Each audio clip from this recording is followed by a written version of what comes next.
Bismillahirrahmanirrahim. Assalamualaikum warahmatullahi wabarakatuh.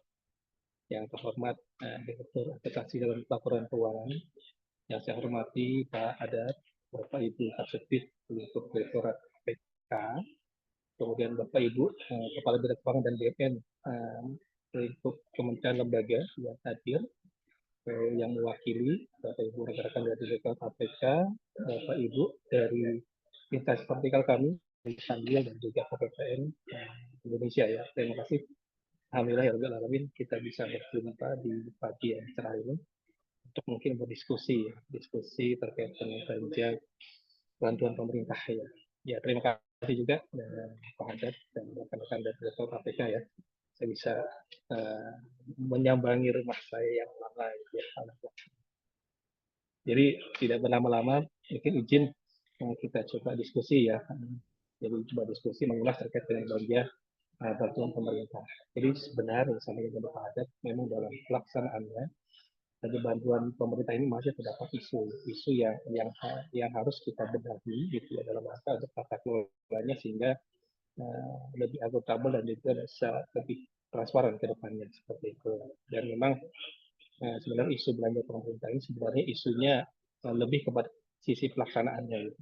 Sisi pelaporan dan sisi penyajian dalam laporan keuangan, insya Allah saya pikir sudah relatif memadai dan juga sudah selesai. Tapi memang yang sering kali menjadi isu adalah isu pada sisi tataran pelaksanaan dan berakibat pada tentunya pertanyaan dan juga temuan atau bahkan jadi perhatian yang khusus dari para pemeriksa ya, baik pemeriksa internal maupun pemeriksa dari eksternal dari KPK seperti itu. Jadi izin saya share slide-nya sebentar.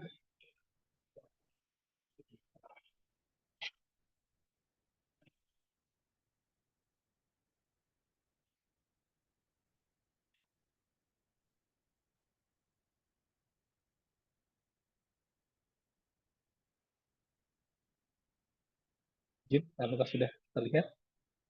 Sudah ya? Oke, Terlihat, Pak. ya terima kasih. Jadi belanja bantuan pemerintah pada kementerian lembaga. Jadi memang belanja ini memang satu hal yang berbeda dari sampaikan Pak Haddad, bahwasanya isunya berbeda dengan apa yang disebut dengan belanja bantuan sosial kan gitu ya. Dan ini adalah belanja bantuan pemerintah. Nanti coba kita bahas, kita teliti jenis dan sebagainya sepertinya. Nanti bagaimana perlakuannya untuk masing-masing jenisnya.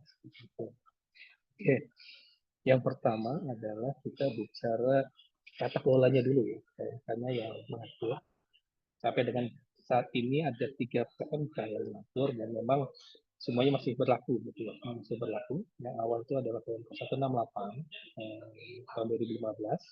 Kemudian perubahan pertama itu PMK 173 tahun 2016 dan juga ketiga adalah PMK 132 tahun 2021 tentang mekanisme pelaksanaan anggaran bantuan pemerintah pada kementerian negara atau lembaga. Nah, jadi tiga PMK ini sampai saat ini masih berlaku. Ya. Jadi hanya dirubah saja di PMK 173 dan 113 seperti itu. Oke. Oke, ini yang pertama. Yang di PMK ini yang pertama bicara ruang lingkup.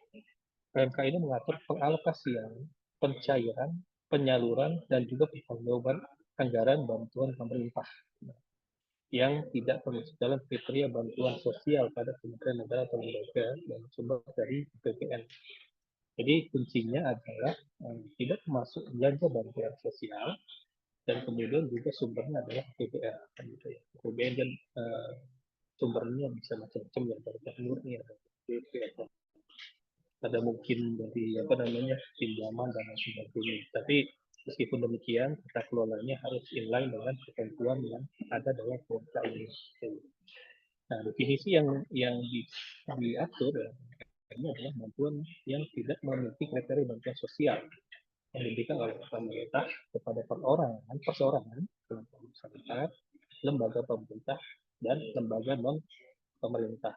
Jadi kuncinya adalah kepada perseorangan, kelompok masyarakat, lembaga pemerintah, dan non pemerintah. Nah ini mungkin ada beberapa hal yang perlu diperhatikan.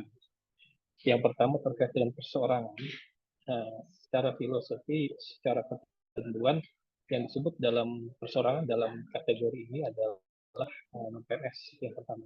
Jadi itu yang kalau dicatatkan gitu, kecuali ada amanah atau ada ketentuan yang lebih lanjut yang mendasari aturan untuk pemberian kepada PNS itu besar. Tapi kalau secara filosofi adalah tidak disebut kepada PNS.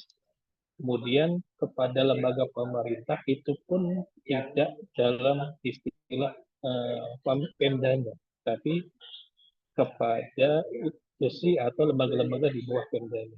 Misalnya adalah lembaga bantuan pemerintah ini tidak diberikan kepada pemerintah daerah, tidak diberikan misalnya ke Pemda Subang atau Pemda Kabupaten Bandung misalnya itu tidak bisa diberikan kepada Pemda karena pemberian bantuan atau pemberian dana atau alokasi dana untuk langsung ke Pemda itu mekanisme sudah ada, yaitu mekanisme melalui transfer ke daerah kan dan belanja bantuan pemerintah dalam hal ini tidak dalam rangka untuk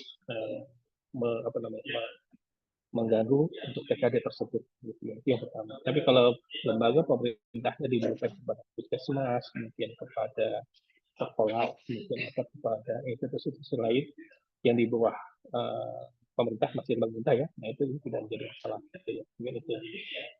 Terus kemudian juga untuk yang non pemerintahnya pun tidak apa ya bisa tidak serta-merta semua tapi memang lebih dikhususkan kepada yang memang yang tidak berinteraksi pada profit seperti itu bagaimana yayasan terus kemudian kelompok masyarakat terus kemudian ya laba-laba swadaya masyarakat dan sebagainya itu bisa tapi kalau yang berinteraksi pada profit dan sebagainya itu mungkin itu hal yang lain seperti itu.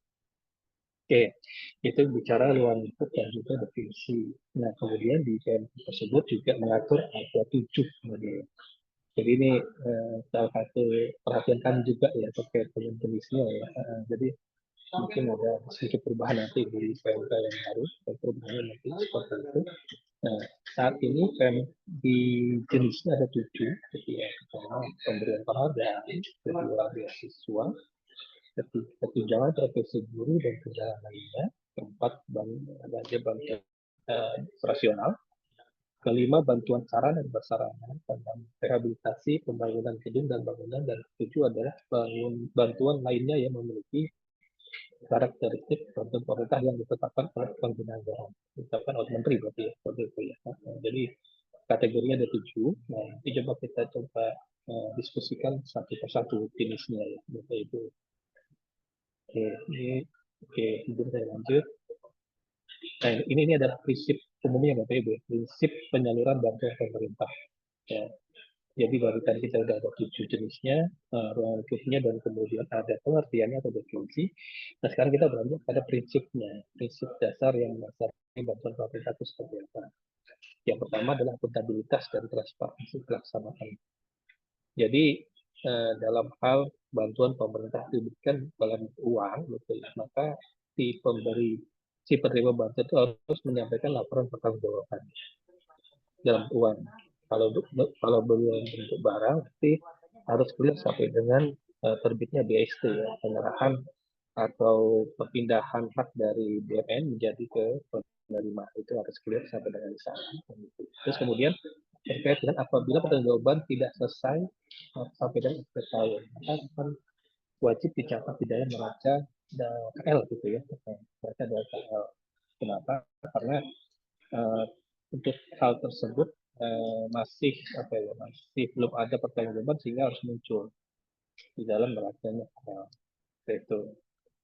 Jadi dari sisi akuntabilitas dan juga pelaporannya itu harus dijaga itu pertama. Terus kemudian pengalihan tanggung jawab pelaksanaan kegiatan.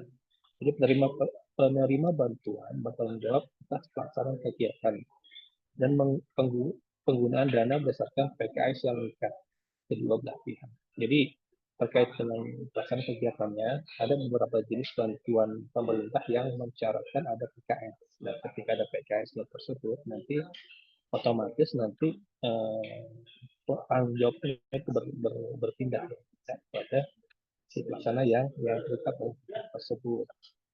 Terus kemudian khusus untuk bantuan pemerintah yang bentuknya rehab atau pembangunan gedung bangunan, maka harus membentuk PKK. unit pengelola keuangan dan kesehatan dalam rangka untuk pertanggungjawaban dan juga pelaksanaan kesehatannya, khusus untuk yang rehab ya, rehab gedung pemerintah. Kemudian prinsip yang ketiga, penyampaian paripurna, pada pengawasan mereka mengenai alokasi jenis bantuan penerima bantuan sampai dengan monitoring dan evaluasi. Jadi efektif ya buat paripurna. Nah kemudian selanjutnya adalah bantuan pemerintah itu tidak bersifat langsung. Artinya adalah bahwasanya satu perda yang diberikan dalam uang, dalam hal terdapat sisa dana, maka harus dilakukan pelaporan ke negara. Dan itu harus keluar. Jadi ketika pertanggungjawabannya ternyata tidak seluruh dana itu diselesaikan atau dipertanggungjawabkan, maka sisanya harus dilakukan pelaporan ke negara. Dan itu harus Izin diatur Pak, dalam maaf suara Bapak nggak ya. jelas. Oh nggak jelas, siap. Ya, coba saya ganti ya, bentar ya. Izin Bapak Ibu ganti device dulu ya. Mudah-mudahan bisa lebih jelas. Terima kasih Ibu. Kalau tidak ikut saya tidak tahu. Ya.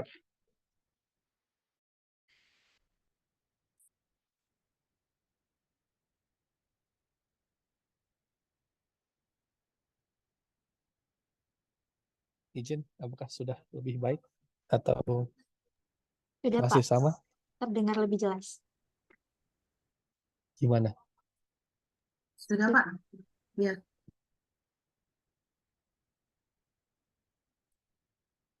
Oke, bisa saya lanjut ya berarti ya.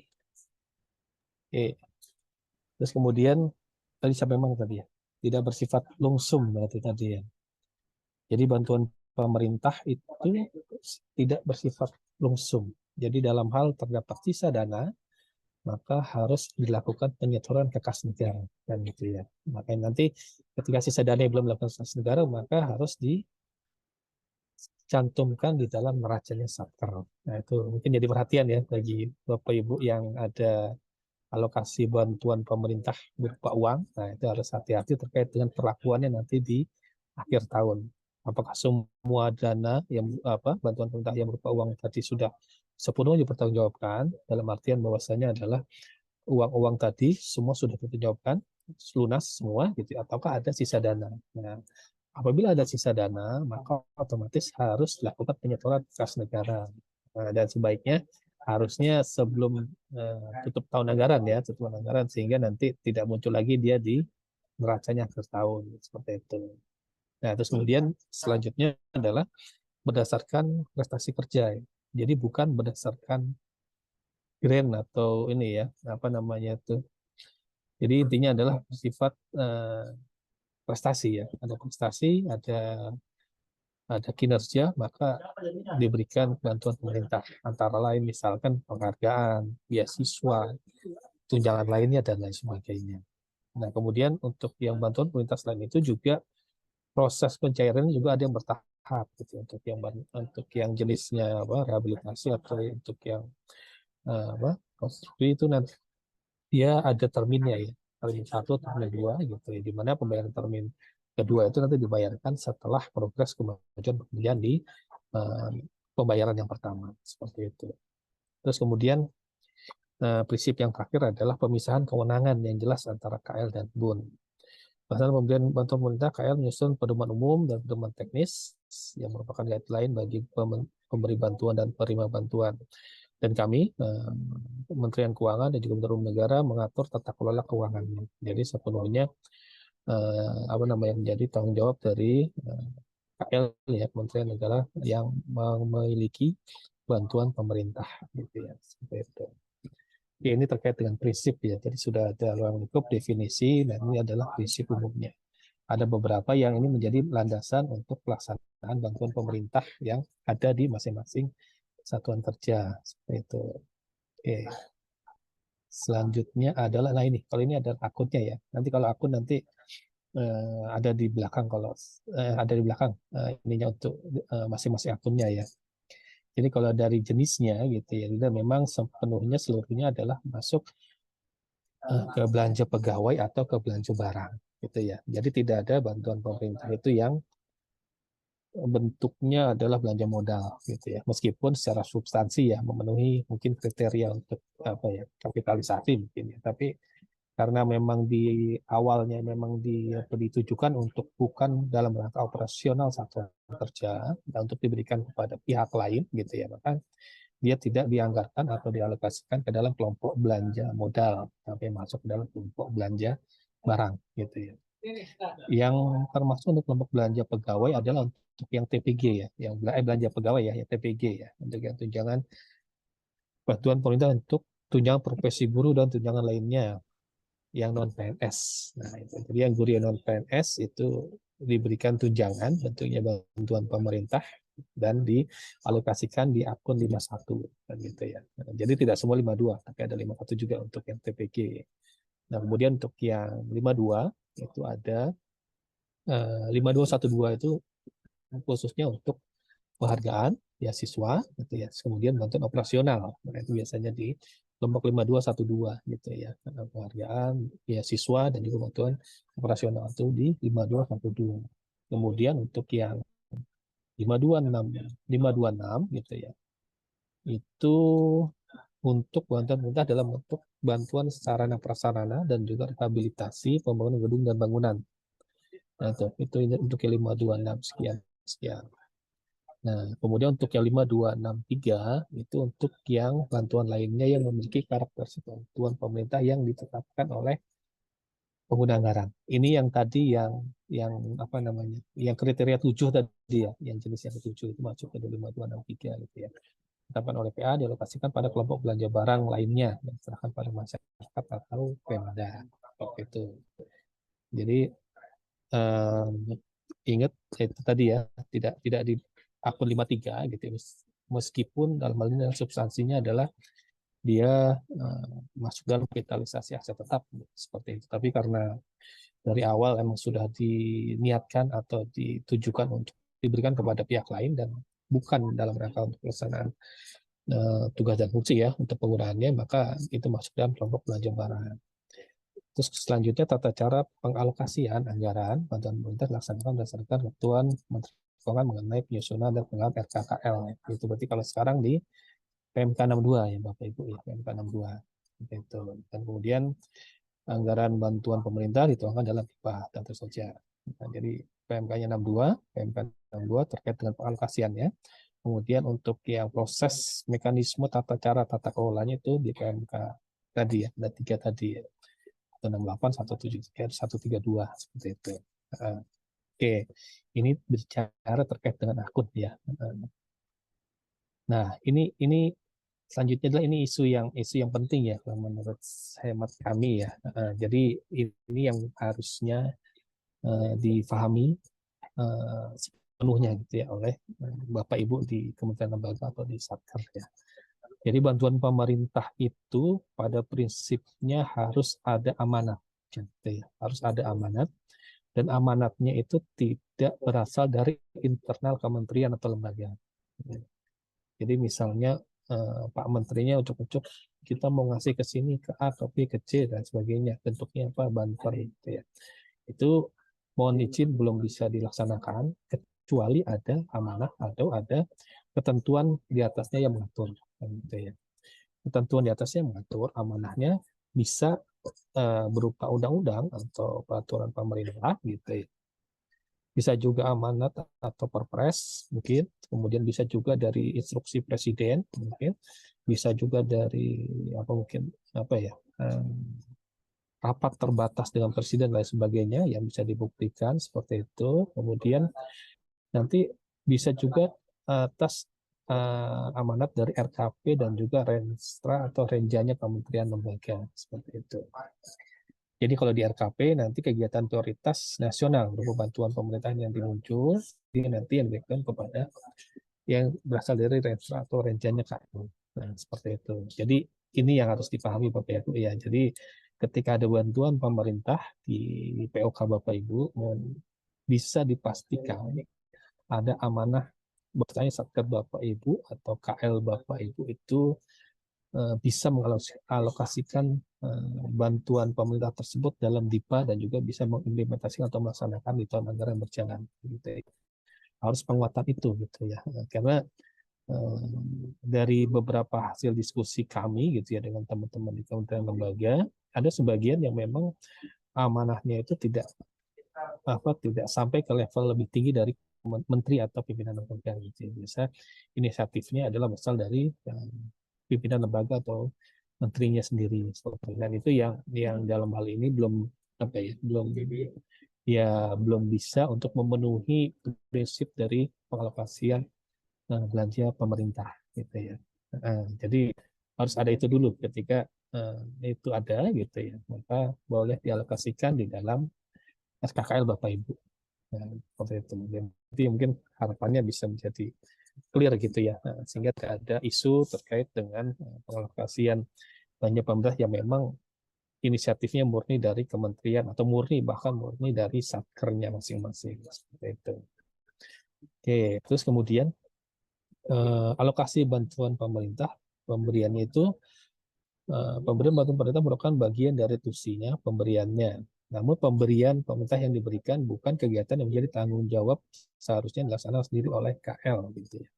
Maksudnya apa? Misalnya apa ya? KL sebenarnya ada tanggung jawab untuk membuat tertentu lah mungkin ya apa ya, ada target buat segala macam. Kemudian bentuknya adalah bantuan pemerintah gitu. Nah itu kan menjadi hal yang isu. Jadi kalau untuk bantuan itu murni ya memang bukan merupakan bagian yang merupakan tanggung jawab dari Satker atau dari KL-nya ya. Seperti itu. Jadi tidak ada timbal balik sebenarnya ya. Tidak ada timbal balik atas atas hasil yang diperoleh dari bantuan pemerintah. Jadi tidak dikembalikan lagi ke KL, namun pertanggungjawabannya harus transparan dan juga akuntabel seperti itu, Bapak Ibu. Oke, yang selanjutnya, nah ini yang tadi saya sebut ya di PMK 62 tahun 2023 di pasal 40 sebenarnya sudah ada beberapa pasal ya, beberapa ketentuan yang mengatur ya dari pasal 40 ayat 1 sampai dengan pasal 40 ayat 5 nih ya. Kalau izin saya sampaikan, saya bacakan. Yang pertama itu, nah ini, di pasal 40 ayat 1 PMK 62 tahun 2023 disampaikan bahwasanya pelaksanaan bantuan pemerintah itu harus sesuai dengan peraturan perundang-undangan yang mengamanatkan pemerintah memberikan bantuan. Jadi yang pertama ada sesuai dengan ketentuan perundang-undangan, ada undang-undang, ada PP, ada Perpres dan sebagainya itu ya, ketentuan perundang-undangan, atau mendapat penugasan presiden gitu ya, dan atau tercantum dalam RKP. Nah itu sebagai trigger ada atau tidaknya bantuan pemerintah gitu. Boleh atau tidaknya munculnya bantuan pemerintah di POK Satker Bapak Ibu lah seperti itu ya. Harus dikuatkan dari sisi ini dulu. Jika dari sisi ini belum kuat, maka ya harus dikonfirmasi ulang terkait dengan pelaksanaan belanja tersebut ya. Apakah memang dilaksanakan dengan proper atau dengan penggunaan akun atau yang lainnya seperti itu ya. Terus kemudian bantuan pemerintah diberikan dalam uang, barang atau jasa. Itu yang di PMK 62 ya. Jadi mungkin ke depannya arahnya penyederhanaannya nanti ya arahnya inline dengan PMK 62 ya. Baik uang, barang atau jasa. Kalau tadi kan ada berapa? Ada 7 ya.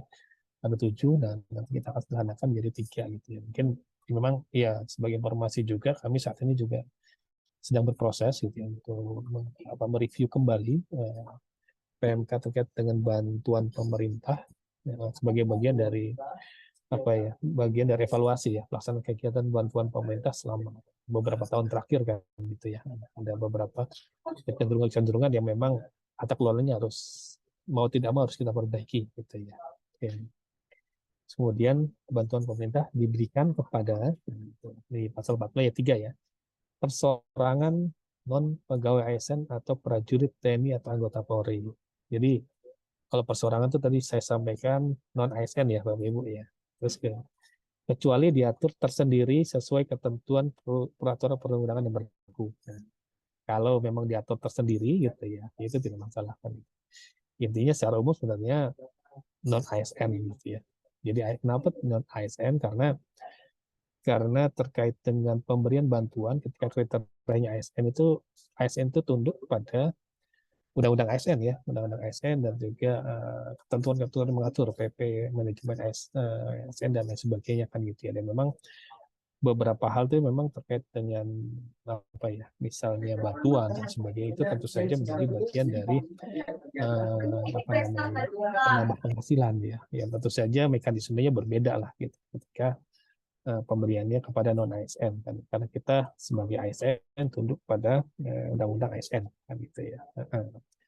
Atau mungkin juga terkait apa penghargaan misalnya ya, penghargaan misalnya ada KL nih, Kementerian Lembaga misalnya ya gitu kan, mengalokasikan belanja penghargaan kepada pegawai-pegawai yang berkinerja baik dalam bentuk belanja apa namanya, belanja bantuan sosial, bantuan pemerintah gitu ya, penghargaan. Nah itu menjadi hal yang kurang tepat gitu ya menurut kami ya, karena ASN itu dalam berkinerja tentu kepada undang-undang ASN dan terkait dengan penghargaan itu sudah diatur kan gitu ya, diatur kan. Jadi memang kalau saya tidak salah kan ada bentuknya ya, naikkan pangkat, kemudian ikuti kegiatan kenegaraan, terus kemudian mengikuti pelatihan atau pelatihan atau pendidikan, terus kemudian menerima plakat atau cenderamata dan sebagainya kan gitu ya. Dan memang bukan dalam bentuk uang atau barang gitu ya. Nah itu mungkin kalaupun ada, mohon bisa Bapak Ibu konfirmasi ulang kan gitu ya terkait dengan amanat dari pemberian hal tersebut kepada ASN kan gitu ya. Oke. Kemudian kepada kelompok masyarakat, jelas kelompok masyarakat ya, LSM, kemudian kelompok swadaya masyarakat dan lain sebagainya itu bisa. Dan itu kemudian lembaga pemerintah dan non pemerintah. Oke, tadi kalau lembaga pemerintah tadi saya sampaikan ya, bukan sebagai entitas Pemdanya gitu ya, tapi sebagai lembaga di bawah pemerintah itu namanya sekolah, puskesmas, lembaga pendidikan lainnya atau apa yang lain itu bisa gitu ya. Kemudian pengalokasian anggaran untuk pelaksanaan bantuan pemerintah dilaksanakan sesuai dengan peruntukannya, ya peruntukannya. Terus kemudian pengalokasian anggaran bantuan pemerintah berupa barang yang diserahkan kepada Pemda dan berbasis proposal gitu ya. Dilengkapi dengan surat pernyataan pejabat eselon 1 yang menyatakan bahwa alokasi tersebut telah berdasarkan proposal yang diterima. Jadi intinya kalau bantuan pemerintah itu kan proposal base ya. Proposal base maksudnya adalah kita melakukan penawaran kepada calon penerima gitu ya, penerima bantuan pemerintah dan sebagainya. Kemudian mereka menyampaikan proposal kan gitu ya. Nah, proposal itu nanti kita seleksi verifikasi oleh PPK, mana yang sesuai, mana yang tidak gitu ya. Dan yang sesuai maka bisa ditetapkan sebagai penerima, dan tidak sesuai berarti tidak sesuai berarti tidak ditetapkan sebagai penerima bantuan pemerintah seperti itu. Nah, dan intinya kalau untuk yang isu ini adalah itu sesuai dengan proposal terima dan juga ada tanda tangan atau pernyataan dari eselon 1 ya Bapak Ibu ya. Nah, ini bagian pengaturan yang baru di apa namanya itu di PMK 62 tahun 2023. Oke, selanjutnya Bapak Ibu ya. Nah ini selanjutnya kita akan coba bicara terkait dengan apa sebenarnya yang harus dilakukan ketika sudah ada alokasi bantuan pemerintah di dalam DIPA atau di dalam POK Bapak Ibu ya.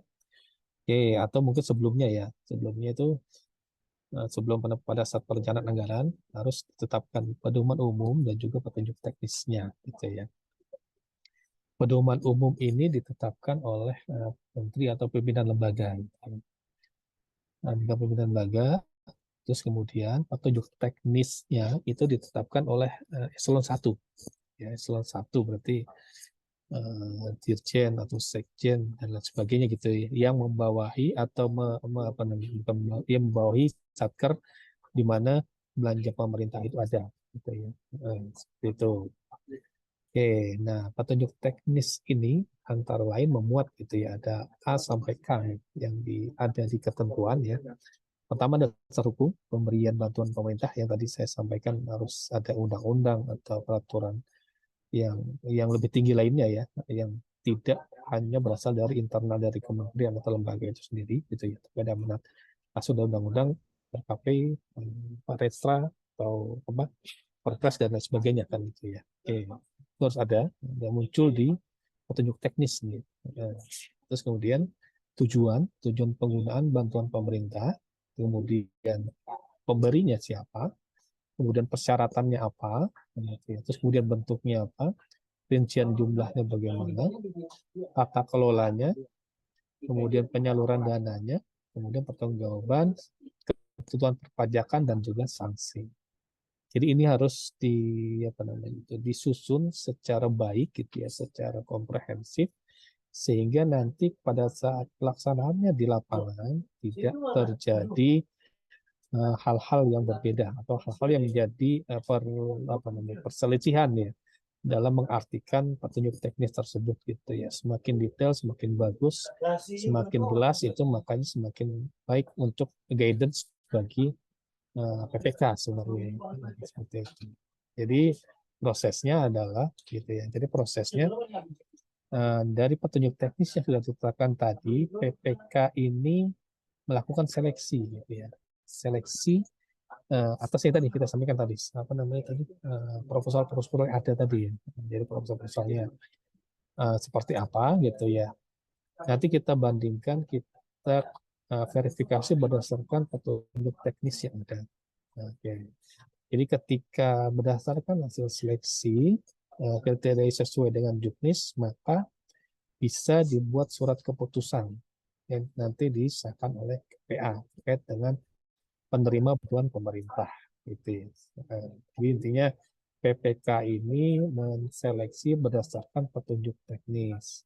Oleh karena itu di petunjuk teknis tadi maka harus diatur secara memadai. Jangan sampai ada hal-hal yang mungkin berbeda pengaturannya atau menimbulkan perselisihan dalam rangka nanti proses seleksinya di lapangan. Jadi, seperti itu. Nah, nanti untuk yang sesuai dengan kriteria, maka ditetapkan oleh KPA untuk surat keputusan penerima bantuan pemerintah. Nah, pemerintah nanti kalau untuk yang barang minimal SK-nya itu identitas penerima bantuan, jumlah barangnya dan juga jumlah nominal barang gitu ya. Untuk yang uang, identitas penerima bantuan, nominal uang dan juga nomor rekening penerima bantuan untuk ditransfer. Nah, seperti itu Bapak Ibu ya.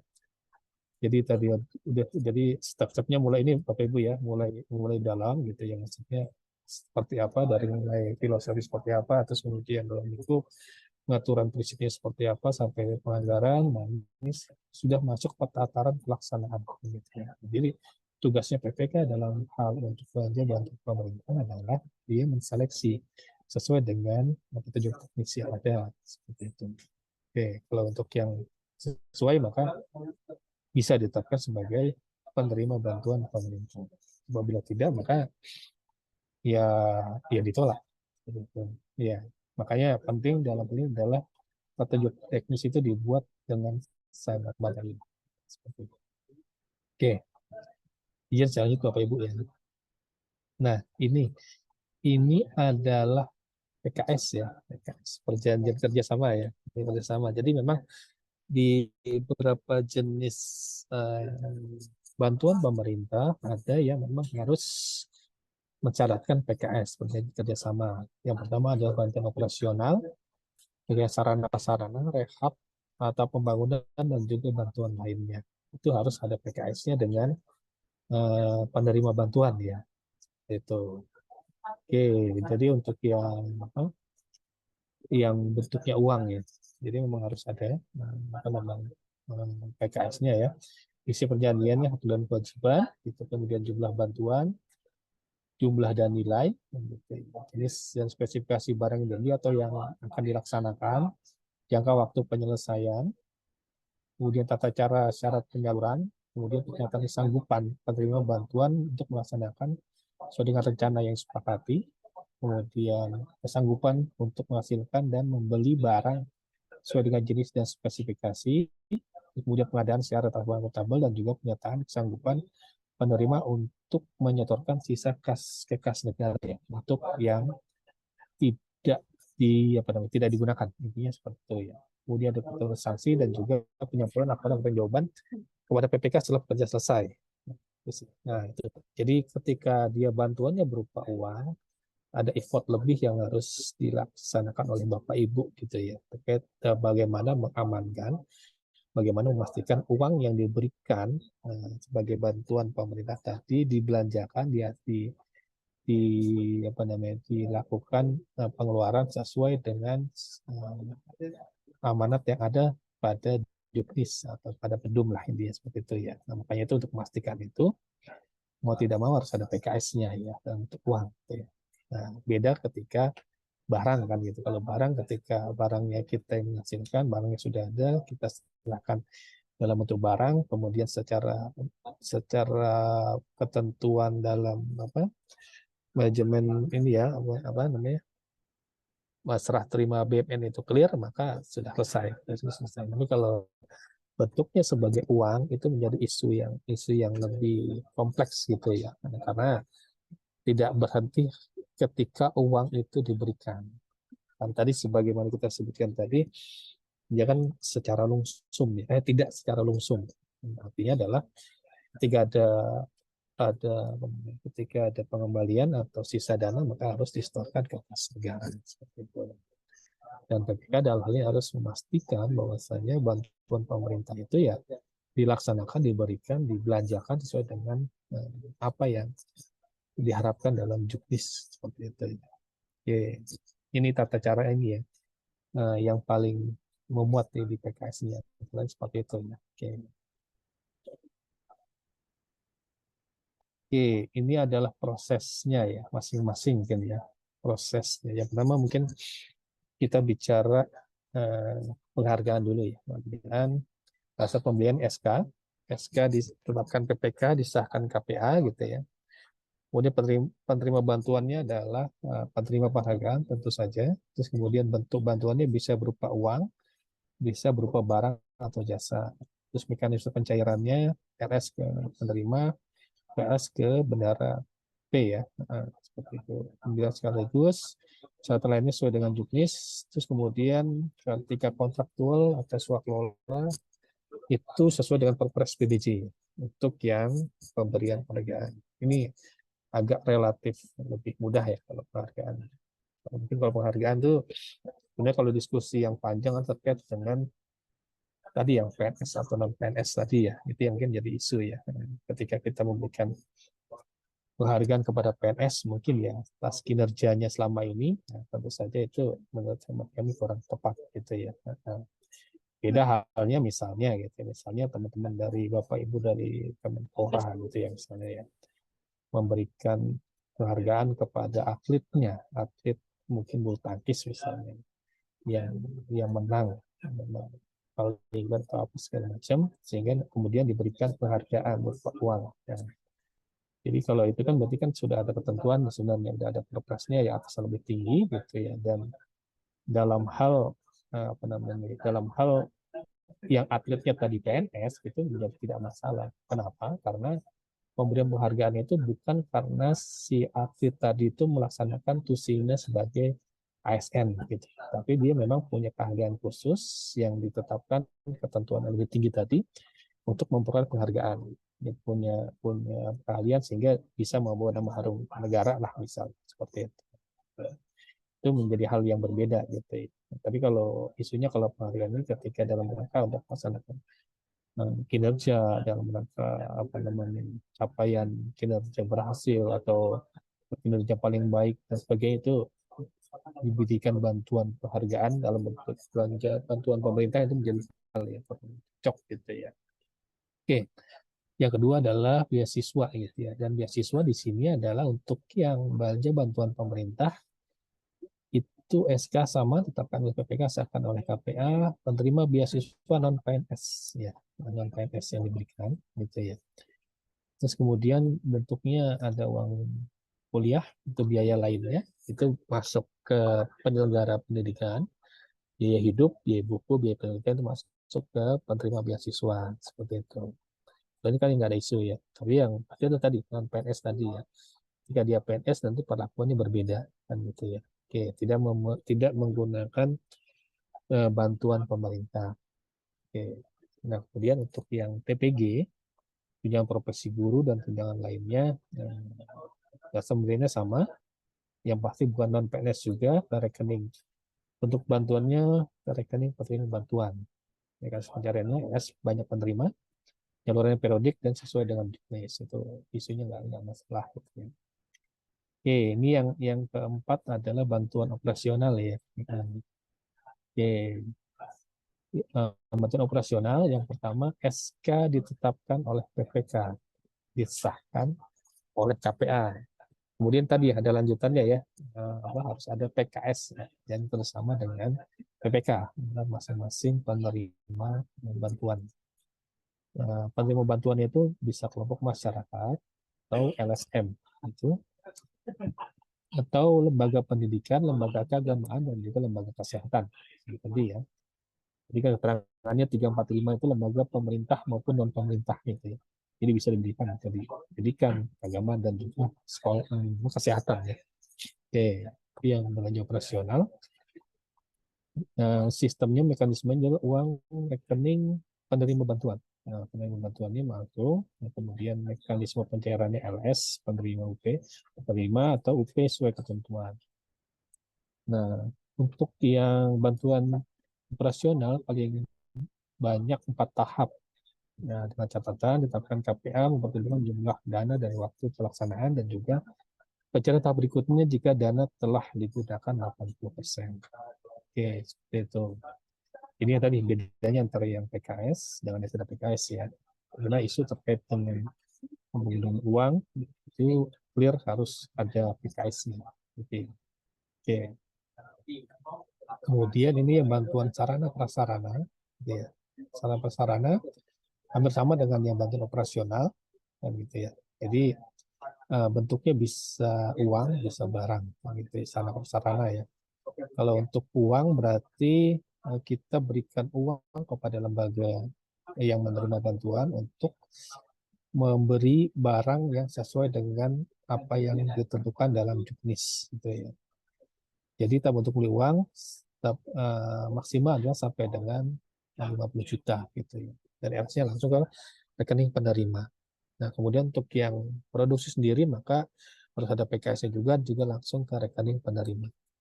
Itu bentuknya adalah uang kan gitu ya. Tapi kalau untuk yang barang itu isunya lebih simpel gitu ya. Sesuai ketentuan PBJ, kemudian bisa kontraktual atau S langsung terima barang, itu lebih clear gitu ya. Oke. Kemudian persyaratan lainnya untuk tahap 1 70% setelah PKS, kemudian tahap 2 30% jika prestasi sudah mencapai 50%. Jadi tadi ada ada hal yang harus dikelola lebih lanjut ya ketika pemberian bantuannya adalah berupa uang gitu ya. Kalau lebih simpel sih barang, tapi nanti harus clear sampai dengan di akhir gitu ya, sampai timbulnya BST. Oke. Untuk yang keenam, rehabilitasi bantuan dan pembangunan gedung bangunan itu ya sama ya, bersama lah gitu ya. Tapi nanti yang isunya adalah ada ini ya, UPKK ya, untuk rehabilitasi ya, unit pelaksana kegiatan dan keuangan ya. Jadi nanti LS-nya pembayaran langsung ke UPKK seperti itu. LS ke UPKK, kemudian ke bantuan apabila tidak ada UPKK. Oke.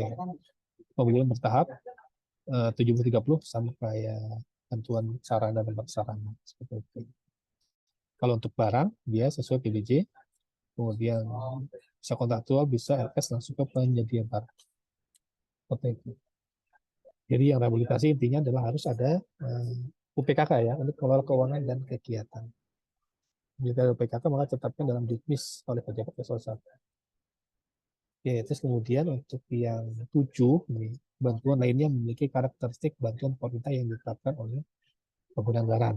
Oke, kalau ini isunya memang salah satu yang favorit ya. Kalau dari 1 sampai 6 itu biasanya banyaknya di 7 gitu ya. Karena ada fleksibilitas dari pengguna anggaran ya terkait dengan bantuan yang akan diberikan kan gitu ya. Tetapi memang tetap harus sesuai dengan ketentuan atau prinsip-prinsip yang ada. Antara lain ada amanat undang-undang, ada pengaturan lebih lanjut yang di atasnya dan lain sebagainya gitu ya. Ini bisa masuk kepada yang tipe 7 tadi ya, yang ditetapkan oleh PA atau pengguna jalan. Tapi secara prinsip mekanismenya sama gitu ya. Dengan sarana rehabilitasi ya itu sama mirip sama dengan yang administrasi batu muntah yang ditetapkan oleh pengguna anggaran seperti itu. Oke, jadi mungkin 1 sampai 7 ini mungkin yang kedepannya akan coba disederhanakan ya sehingga tidak menjadi bingung untuk jenis-jenisnya sehingga disimplifikasi lah intinya seperti itu sehingga nanti dari sisi pelaporan dan percobaannya harapannya lebih mudah gitu. Oke. Oke, selanjutnya nah ini adalah bentuk pertanggungjawabannya ya. Nah, pertanggungjawabannya ketika sudah selesai ya. Dan ini salah satu bagian yang harus ada gitu ya, harus ada dalam rangka untuk menyelesaikan bantuan pemerintah yang diberikan dalam bentuk uang. Ya. Oke, yang pertama laporan pertanggungjawaban untuk yang bantuan pemerintah ya, laporan pertanggungjawaban dokumen operasional gitu ya. Yang pertama jumlah dana terima, pergunakan dan sisa dana, pernyataan bahwa pekerjaan telah selesai, bukti-bukti pengeluaran negara telah disimpan. Jadi disimpannya itu di penerima bantuan, bukan di PPK atau di Satker ya bukan. Jadi kita tidak perlu untuk memverifikasi bukti-bukti pengeluaran, tapi kita pegang pernyataan bahwa pekerjaan telah bisa dilaksanakan. Gitu. Terus kemudian bukti store ke rekening kas negara dalam hal terdapat sisa dana. Nanti mungkin terkait dengan penyetorannya, mungkin nanti masing-masing penerima dana, ya penerima bantuan pemerintah bisa dibantu kan gitu, dibantu untuk proses billingnya ya, billing untuk penerimaan pengembalian ini ya, pengembalian belanja intinya gitu ya. Jangan sampai nanti mereka menyetorkan ke akun atau kecoa yang salah gitu ya. Nanti malah jadi isu yang berbeda nanti ya dalam hal nanti laporan keuangan. Jadi mungkin sudah bagus juga di petunjuk teknisnya sudah tetapkan nih ketika penyetorannya nanti di store kemana gitu, programnya apa, intinya apa sehingga nanti tidak ada kesalahan dalam hal untuk penyetoran ke kas negara ya melalui billing ini ya billing perbendaraan ya untuk yang pembelian belanja ya. Jadi diakui sebagai mulai belanja ketika masih tahun anggaran berjalan kan gitu ya. Jadi kalau pengembaliannya di tahun anggaran berikutnya maka sebagai PNBP ya pendapatan atas pembelian belanja tahun anggaran yang lalu ya. Itu ya. Jadi itu mungkin prinsip juga yang harus diperhatikan. Terus kemudian yang untuk yang bantuan sarana dan prasarana membuat jumlah dana yang diterima menggunakan dana, kemudian pekerjaan selesai laksanakan dengan PKS sesuai PKS, pernyataan bukti-bukti sudah disimpan dan bukti store ke rekening kas negara dan foto atau hasil pekerjaan yang dihasilkan. Nah ini juga karena bentuknya sarana prasarana ya berarti kan wujudnya kan bisa kelihatan nih. Jangan sampai laporannya ada tetapi wujudnya nggak ada, nah itu yang bahaya gitu ya. Kalau ada foto film gitu ya sebelum sesudah atau apalah intinya kan gitu sehingga meyakinkan bahwa saya memang belanja bantuan pemerintah tadi sudah dilaksanakan sesuai dengan PKS yang ada. Seperti itu. Oke, itu yang sarana prasarana. Kemudian untuk yang rehabilitasi gedung mirip ya dengan sarana dan prasarana ya. Ada kita jasa terima pekerjaan, kemudian ada foto atau hasil pekerjaan film atau hasil pekerjaan yang dihasilkan. Intinya ada wujudnya lah kan gitu ya. Tapi intinya tetap sama jumlah dana, terus kemudian sisa di store, terus kemudian pernyataan bahwasanya pekerjaan telah selesai sesuai dengan PKS dan juga bukti-bukti bahwa saya itu telah disimpan ditata kelola dengan baik lah oleh si penerima bantuan seperti itu. Nah sama juga dengan bantuan lainnya juga sama ya, intinya seperti itu. Ya. Jadi itu memang isu yang menjadi hal yang berbeda antara belanja bantuan pemerintah yang diberikan dalam bentuk uang dan juga diberikan dalam bentuk barang gitu ya. Jadi effortnya berbeda gitu ya dan tentu saja lebih kompleks apabila diberikan dalam bentuk uang karena tidak hanya berhenti pada saat uang disalurkan tetapi harus sampai dengan pertanggungjawaban dan juga penyetoran ke kas negara atas belanja bantuan pemerintah tersebut. Gitu ya. Oke, nah kalau untuk yang ini adalah terkait dengan bank penyalur ya. Jadi untuk bantuan pemerintah dan juga bantuan sosial ya, sama lah ya, itu boleh menggunakan bank penyalur ya dalam rangka efisiensi dan juga efektivitas penyaluran bantuan pemerintah dalam bentuk uang dapat dilakukan dengan mekanisme bank penyalur.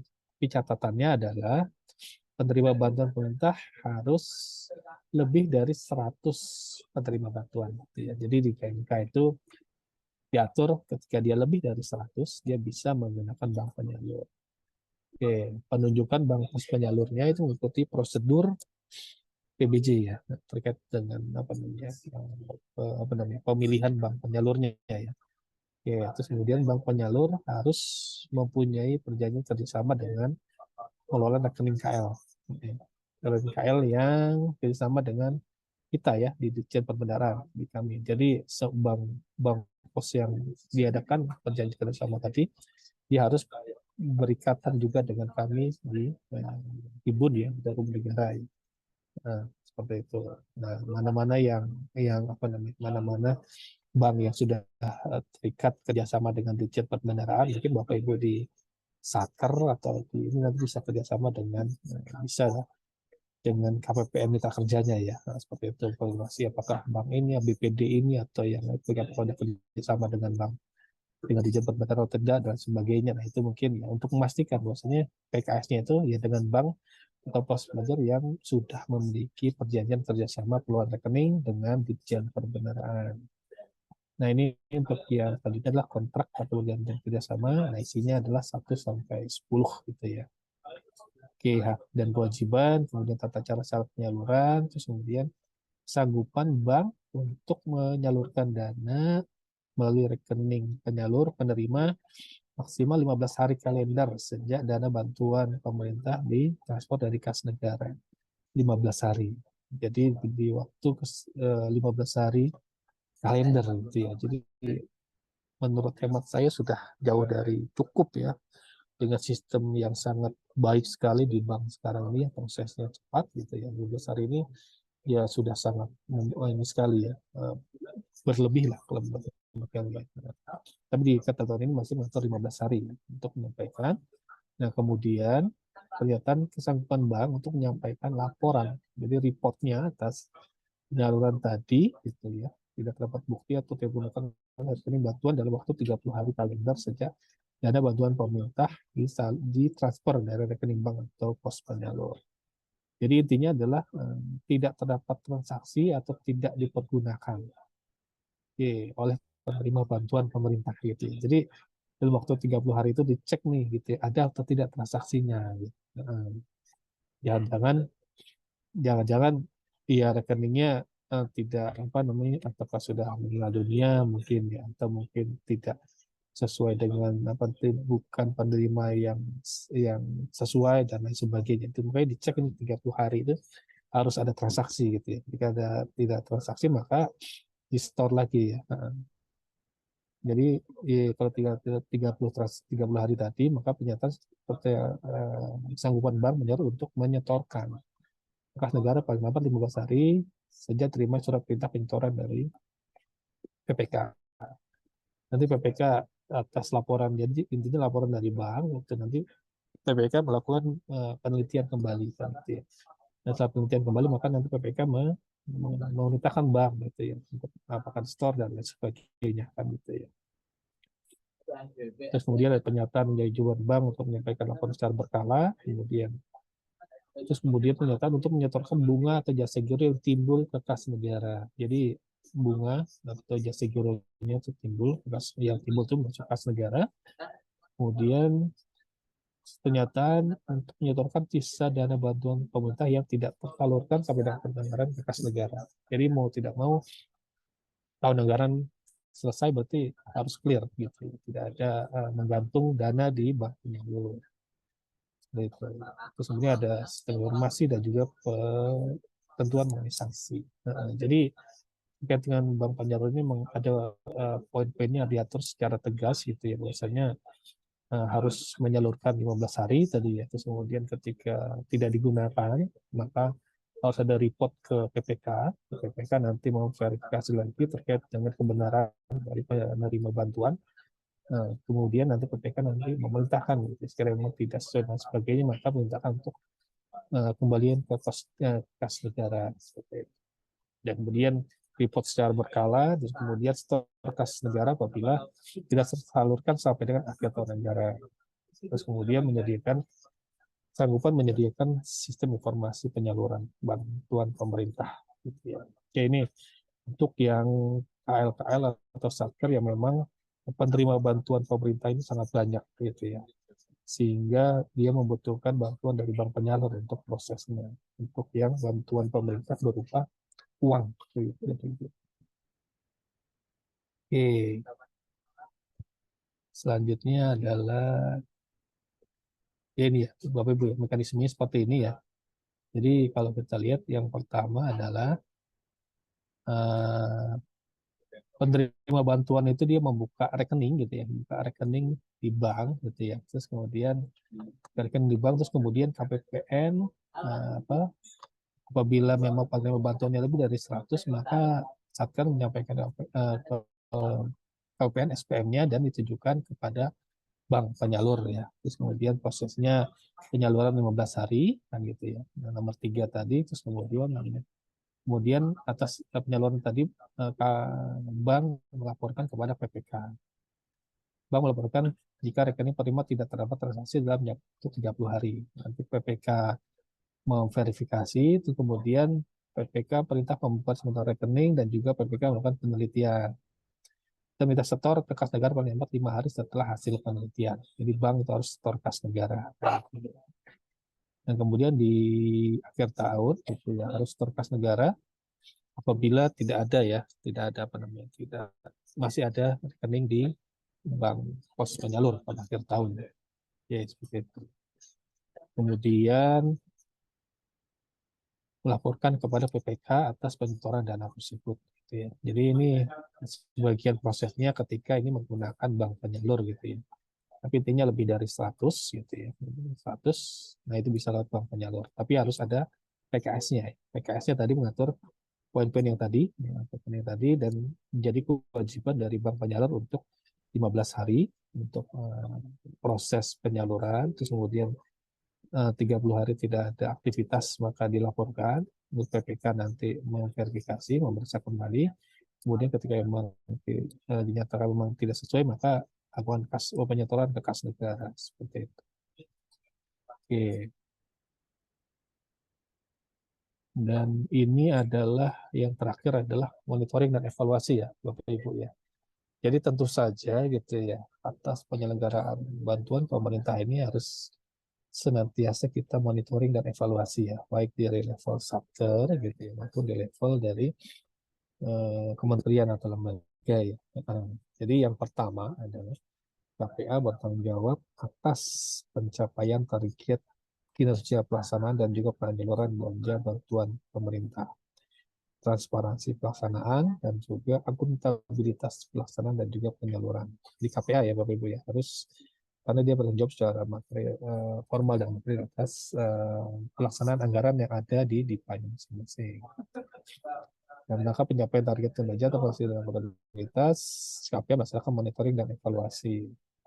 Ini monitoring antara lain A dan B ya, kesesuaian antara pelaksanaan penyaluran dengan penerimaan umum dan juga petunjuk teknis yang telah ditetapkan serta ketentuan peraturan lainnya gitu kan ya. Kesesuaian antara target capaian dengan realisasi. Jadi membandingkan antara apa yang sudah diatur di pedoman umum dan juga petunjuk teknis dengan apa yang terjadi di lapangan atas pelaksanaan bantuan pemerintah itu tadi gitu. Apakah ada hal-hal yang tidak inline atau bertentangan dengan apa yang sudah diatur di petunjuk teknis atau di pedoman umum kan gitu ya.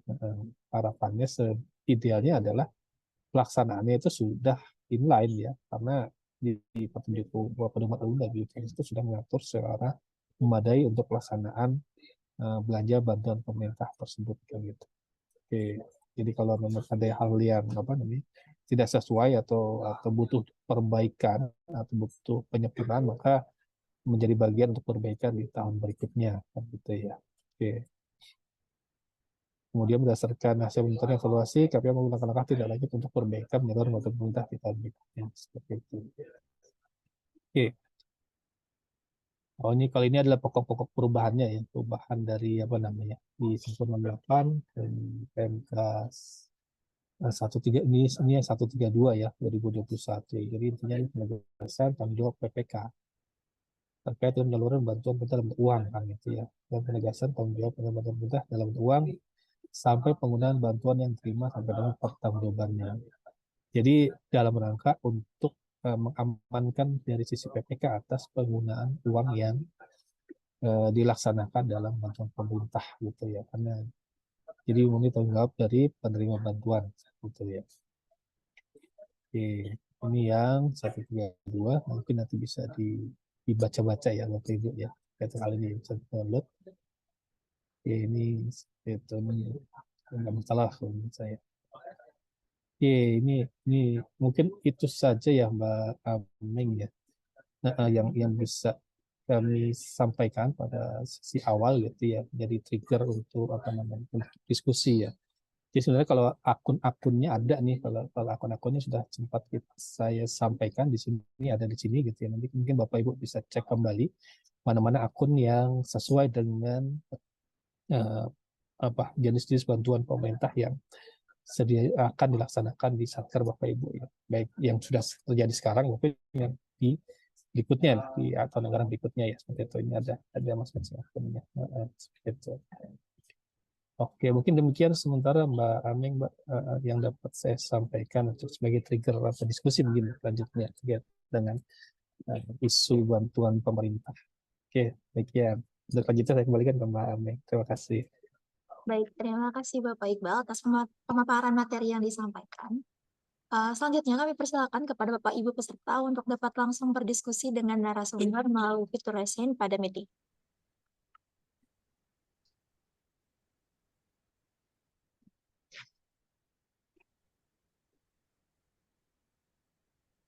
Persilakan Bapak Ibu.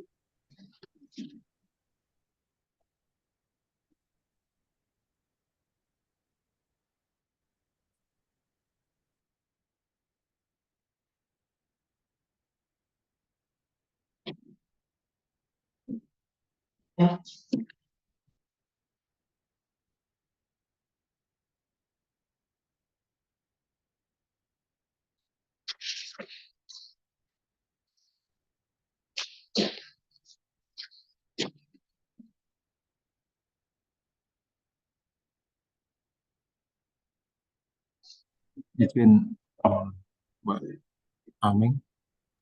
Baik, silakan Pak. Iya, izin ke Mas Iqbal Mas. Sedikit diskusi Mas ini terkait bantuan pemerintah Mas. Salah satu jenis bantuan pemerintah tadi adalah yang pertama tadi mungkin kalau nggak saya salah lihat ya, pemberian penghargaan ya. Pemberian penghargaan ini ditujukan kepada non PNS ya, non ASN ya Mas ya. Ini saya ada pertanyaan juga dulu waktu ketemu dengan salah satu UKL yang kebetulan pegawainya itu mayoritas bukan PNS ya. Nah, apakah seperti mereka itu bisa diberikan kategori diberikan bantuan, bisa uang atau barang gitu ya? Kalaupun memang iya mereka diberikan bantuan tersebut, pasti kan ada kriteria-kriteria yang dipersyaratkan, Mas. Nah, terkait dengan hal tersebut, kriteria apakah yang bisa menguatkan sehingga keputusan pemberian bantuan itu memang bisa diterima ya, artinya bisa secara regulasi itu nggak melanggar itu ya. Jadi ini kasusnya karena kebanyakan pegawainya, karyawannya belum PNS, mereka ingin memberikan reward itulah ya, reward itu. Jadi karena ini dari ketentuan tersebut yang non ASN tadi seolah-olah memberikan sebuah peluang itu Mas. Nah, yang ingin saya tanyakan, pemberian penghargaan ini sebetulnya realnya itu seperti apa itu ya? Kalau apakah di KL lain itu pernah terjadi? Nah, kalau ada, Barangkali itu bisa menjadi contoh di KL tersebut atau lembaga tersebut. Terus yang kedua, Mas, ini masalah penyaluran bantuan ya. Terkait bantuan pemerintah kan sudah ditetapkan oleh kebijakan pemerintah, entah itu RKP atau amanat presiden atau ketentuan pemerintah lain. Di mana nanti di dalam mekanisme penyalurannya itu kan para penerima bantuan itu sudah ditetapkan juga ya dari Juknisnya Eselon 1 atau KL terkait. Nah, dalam saat penyaluran itu kan dari Satker atau KL melakukan penagihan ke KPPN kepada para penerima yang dimaksud. Nah, mungkin karena banyak dengan rekening terlampir itu ya, banyak penerimanya. Nah, kemudian hari, katakan setelah periode penyaluran itu ya, ini kan dari pemeriksa itu ternyata tidak meyakini atas ketepatan penyaluran tersebut. Hingga kenapa? Karena ketika dimintakan laporan pertanggungjawabannya, ini tidak bisa membuktikan. Nah, ini kan sebuah kondisi seharusnya kan seharusnya tidak terjadi ya Mas ya, karena ketika Satker itu mau membayarkan, dia kan sudah memiliki SPJ-nya ya, baru dibayarkan gitu ya. Kan mestinya gitu. Kita mengeluarkan uang dari kas negara itu kan sudah jelas, sudah ada kwitansinya dan lain-lain gitu ya. Sudah ada semua baru ditagihkan ke KPPN itu ya, sehingga dia berhak menerima bantuan. Nah, ini kenapa bisa terjadi seperti ini ya? Katakan SPJ kok belum bisa diterima, tapi kok bisa disalurkan waktu itu. Nah, ini yang akhirnya menjadi sebuah temuan, Mas. Temuan atas bantuan pemerintah. Sehingga katakan akun sementara dianggap sebagai belanja dibayar di muka ya. Ya, itu Mas. Jadi apakah prosedur atau mekanisme penyaluran yang terjadi di KL tersebut itu memang dalam tanda petik melanggar SOP dalam katakan pencairan anggaran, sehingga kok SPJ-nya tidak diyakini akurasinya atau akuntabilitas oleh pemeriksa. Jadi ini yang menyebabkan kategorinya ini semacam dianggap belanja dibayar di muka, karena belum bisa ini ya, setelah kejadian kan belanja dibayar di muka, karena LPJ-nya itu nggak bisa dibuktikan itu sampai dengan diterimanya. Barangkali itu aja Mas, Mas Iqbal. Terima kasih sebelumnya. Okay.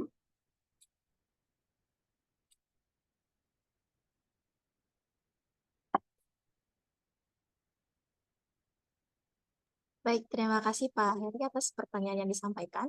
Kami persilakan kepada Bapak Iqbal untuk menanggapi pertanyaan tersebut. Baik, terima kasih. Terima kasih Mas Heri. Pertanyaannya Mas. Jadi nggak banyak juga pertanyaannya, tapi lumayan lumayan berkelas lah pertanyaannya. Oke, yang pertama terkait dengan isu penghargaan kan gitu ya. Jadi tadi ternyata yang non ASN tadi gitu ya, ternyata membuka celah nih ternyata ya ada. Oh ternyata non ASN boleh kan gitu ya. Iya. Memberikan bantuan kan gitu ya. Oh ternyata ASN nggak boleh, ternyata ASN boleh kan gitu ya. Oke, yang pertama untuk yang filosofi bantuan itu sendiri ya. Bantuan itu kan diberikan kan ya, yang pertama harus sesuai dengan ketentuan peraturan berlaku kan gitu ya. Tadi kita bicara ada amanah gitu, ada mungkin dari peraturan perundang-undangan, ada dari PP, ada dari Perpres, atau dari Pak Kabinet, atau kesimpulan atau rapat dengan Presiden dan lain sebagainya yang mengamanatkan bahwasanya memang diperlukan bantuan pemerintah untuk dalam hal tertentu, misalkan gitu ya. Oke.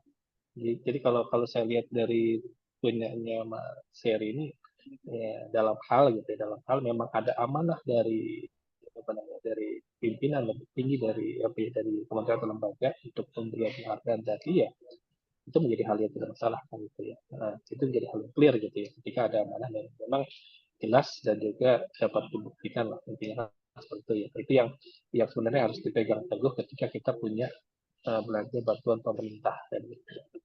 Jadi yang pertama sepanjang kalau memang amanahnya ada gitu ya, sepanjang memang ada ketentuan yang mengatur hal tersebut gitu ya, dan satu lagi adalah bukan memang peraturan internal dari kementerian dan juga bukan pengaturan bahkan bukan dari KPA dan Satker itu inisiatif mungkin dari KPA dan lain sebagainya atau dari salah satu atau kementerian bahkan gitu ya. Tapi memang ada penugasan khusus dari pimpinan. Nah, maka itu menjadi hal yang salah gitu ya. Yang pertama kan gitu ya. Sehingga nanti pemberian bantuan itu bisa diberikan gitu ya. Nah, tapi memang isu pemberian penghargaan ini sebenarnya kan menjadi isu yang menarik kan gitu ya.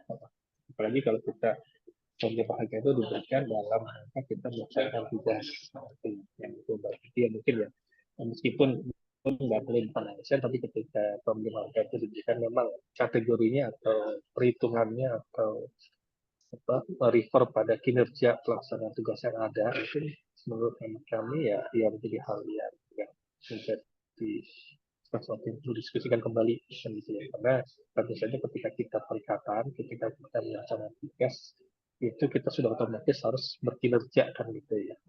Dan isu kinerja ini tidak harus ada penghargaan ya, gitu. Tapi memang sudah ketetapan suatu kewajiban kita untuk melaksanakan tugas dengan sebaik-baiknya. Sehingga ya mungkin jadi pertimbangan kan gitu ya. Apakah dia non ASN tadi diberikan penghargaan atau tidak kan gitu. Tapi kalau ya sepanjang kalau mungkin penghargaannya hal-hal yang tidak material lah misalnya atau piagam penghargaan atau dan sebagainya yang material tuh ya itu bagus lah sebagai bagian dari motivasi kan. Tapi ketika penghargaan itu hal yang ya mungkin bersifat material ya mungkin ada yang sepeda motor, ada yang laptop, ada yang lain sebagainya itu mungkin ya salah satu jadi isu ya harus dipertimbangkan kembali terkait hal tersebut gitu ya. Karena mau tidak mau nanti tetap saja nanti KPA gitu ya itu bertanggung formal dan material atas pelaksanaan kegiatan atau penyelenggaraan atau pelaksanaan anggaran yang ada di pajak. Jadi KPA dan BPK harus bisa menjelaskan, harus memiliki argumentasi yang kuat kenapa belanja tersebut dilaksanakan.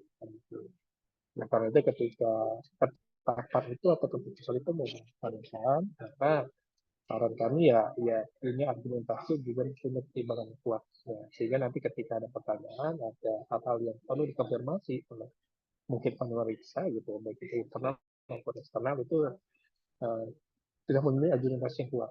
Ya, sehingga tidak menjadi mungkin tidak menjadi hal yang kita tidak inginkan bersama pertemuan dan sebagainya seperti itu yang harus dijaga kata pengelolanya mulai dari penganggarannya sampai dengan nanti pertanggungjawabannya seperti apa.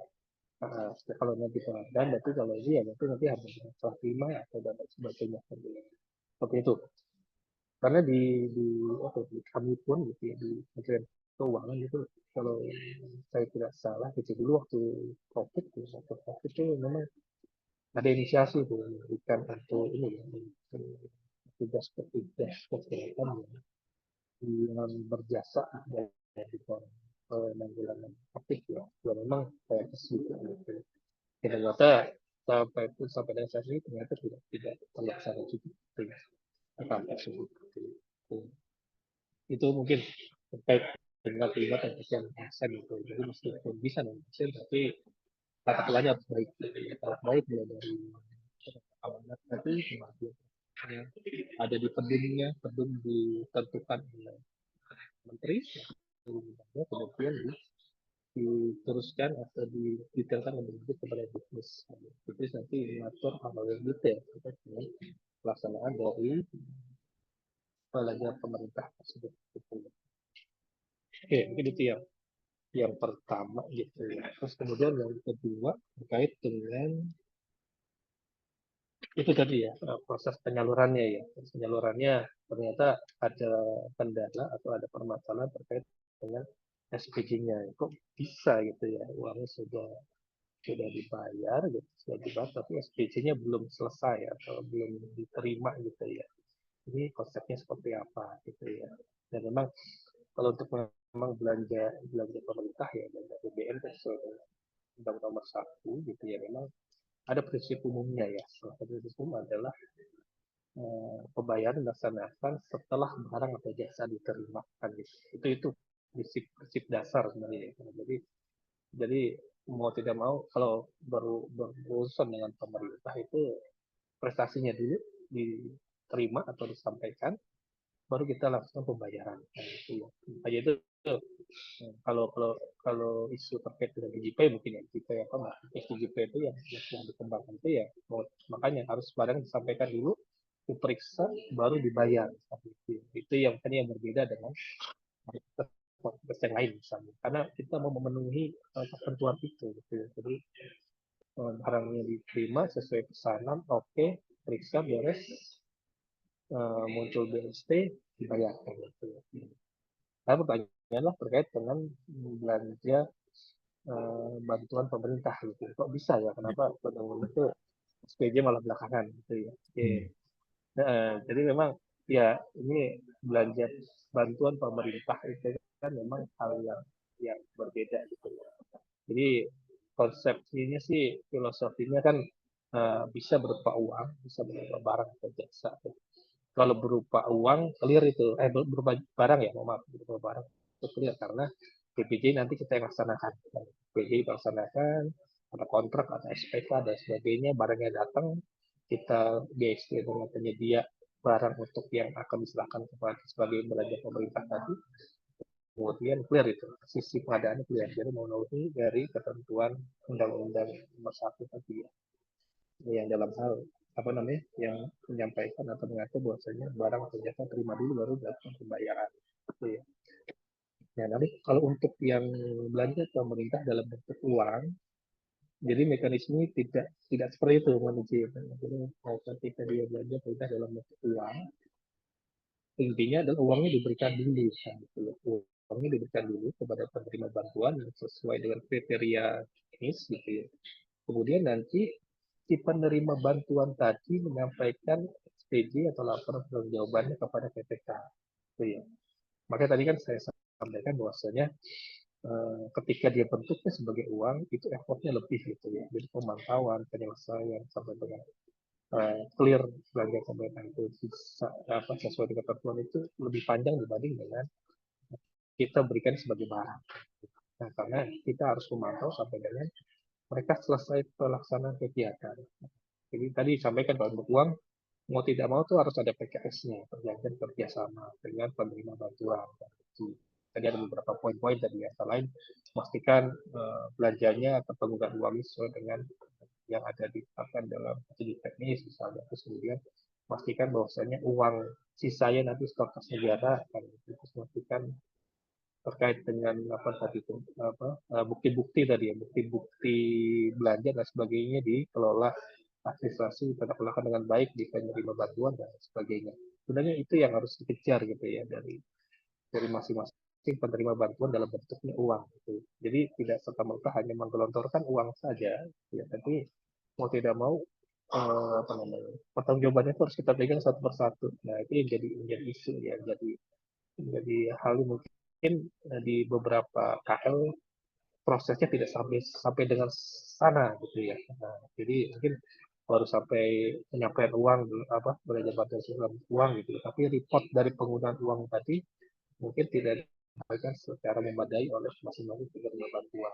Nah, itu yang kedepannya ya harapannya bisa diperbaiki tata kelolanya gitu ya, sehingga nanti masing-masing penerima bantuan itu mereka bisa menyampaikan pertanggungjawabannya. Misalnya dikasih uang 100 misalnya, uang 100 kemudian dipakainya 90 nih, 90 bukan A, B, C, D, E, G.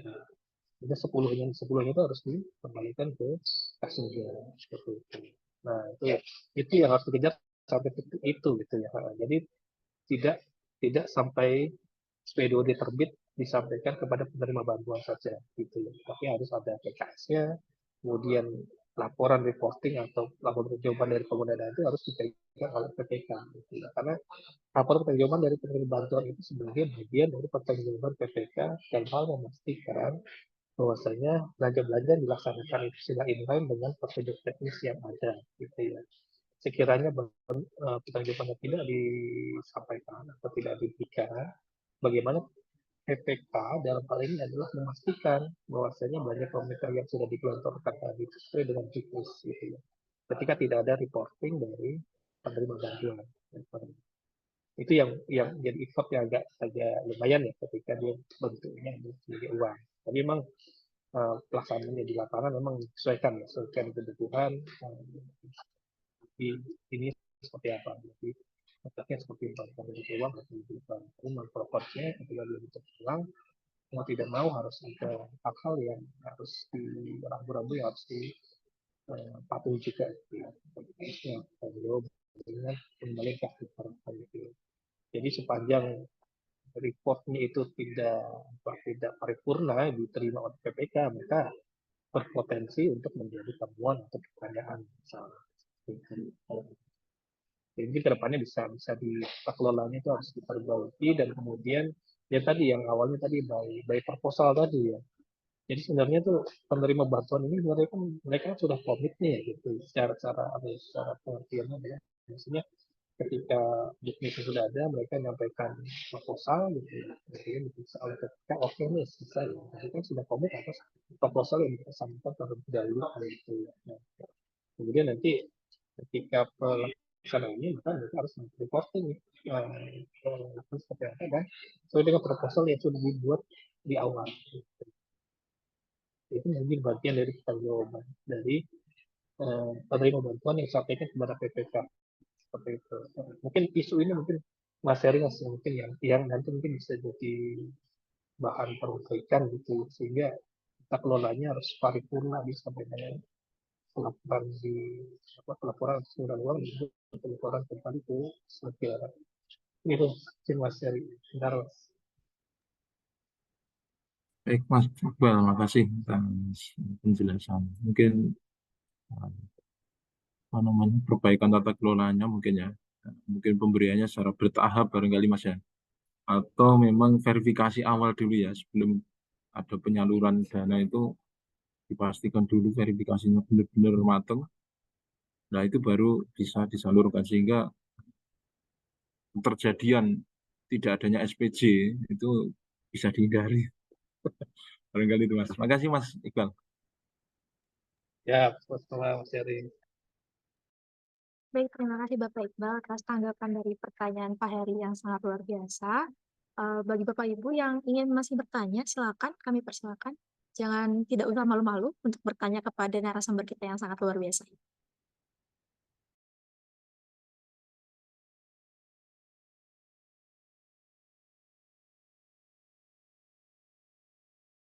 Baik, kami persilakan kepada Bapak Solihin untuk menanyakan secara langsung kepada narasumber.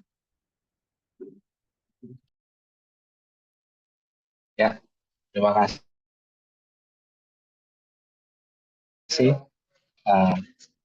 atas kesempatannya.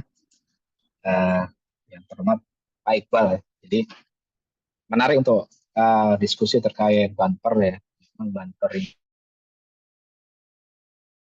ini sebenarnya kalau konsentrasi kalau di pelaporan itu memang bukan terkait pendanaan ya. Karena kalau kita baca-baca peraturannya nih Pak, jadi ada di PP Peraturan Pemerintah Nomor 19 Tahun 2022 itu terkait pengaturan untuk dekonsentrasi dan tugas pembantuan. Namun memang dengan aturan turunan-turunannya juga itu mungkin di daerah masing-masing ya, jadi kayak di Kemendagri dan sebagainya. Itu tidak terkait bagaimana mengawasi itu sampai ending. Hanya biasanya kelihatannya itu nanti di tempat kita ya, jadi waktu pelaporan. Salah satunya itu adalah timbulnya satker inaktif bersaldo. Nah, salah satunya rata-rata itu adalah barang yang memang diadakan dari bumper. Saya yakin di seluruh KPPN dan mungkin Pak Iqbal juga dulu di tempat-tempat sebelumnya menemui itu.